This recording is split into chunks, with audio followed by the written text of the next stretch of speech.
There are many students who are still stuck at 5 or 5.5 band, but they need 7 to 7.5 band in IELTS reading. In this particular video, I'm going to talk about a trick that you all need to follow, but you should be consistent in following this.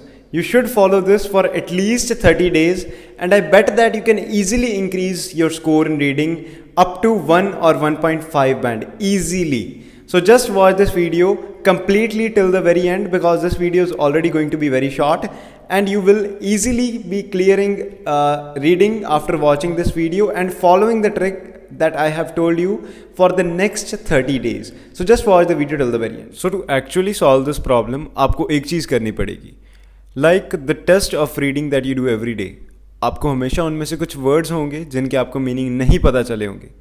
So just list out those words from that particular reading test and उनको एक notebook में लिखिए, then उनके meanings note down कीजिए and उन words को रोज़ read करते रहिए.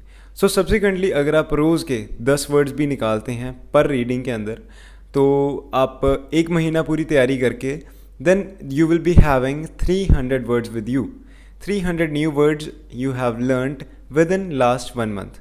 अगर 300 में से आपको बीच में से 100 वर्ड्स भी याद रह जाएं, it will also be a very great game for you.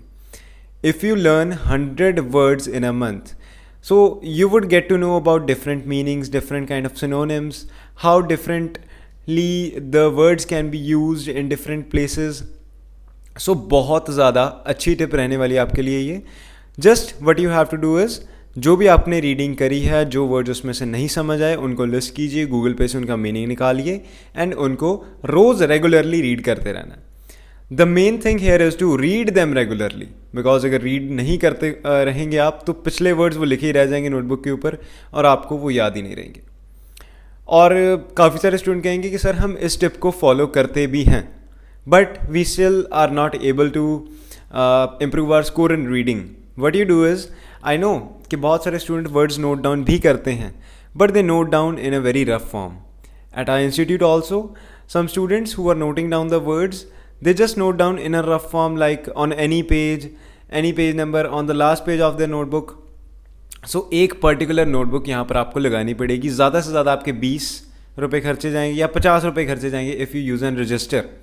सो अगर आपके 50 रुपये खर्चने पर आपको इतना ज़्यादा अच्छा क्या कहते हैं कि कंक्लूजन मिल रहा है, आपको इतना ज़्यादा अच्छा उसका रिजल्ट मिल रहा है, you should do that. So words को आपने रफ फॉर्म के अंदर या फिर किसी भी कॉपी के पेज के ऊपर नहीं लिखना. Make a separate notebook for that, because ये आपके बहुत ज़्यादा हेल्प में आने वाली है. मोर ओवर ये आपके पर्सनल नोट्स भी तैयार हो जाएंगे. कल को आपके किसी फ्रेंड को किसी को भी चाहिए हो, you can just give it to them.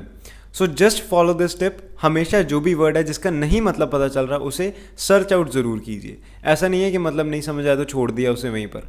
जिस भी चीज़ में आप फेल हो रहे हो, it is teaching you something. So just get the learning out of that and उसको आगे अपने रीडिंग टेस्ट में, आगे अपनी लाइफ में अप्लाई कीजिए ताकि आप रीडिंग में अपना स्कोर अच्छे से इम्प्रूव कर पाएँ.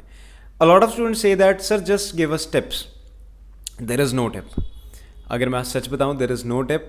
There are tricks that work on some situations. Situation पर ट्रिक वर्क करती है. Like true false not given. कई बार हम तुक्का लगा सकते हैं, तुक्के वाली ट्रिक्स होती हैं बट वो कई बार ही काम करती हैं. The thing that I told you today in the video, ये आपकी over the period of time किसी भी सिचुएशन के ऊपर काम करेगी, बिकॉज यहाँ पर हम अपनी इंग्लिश लैंग्वेज की एबिलिटी को इंक्रीज कर रहे हैं. It will be a very good thing for us if we learn new words every day.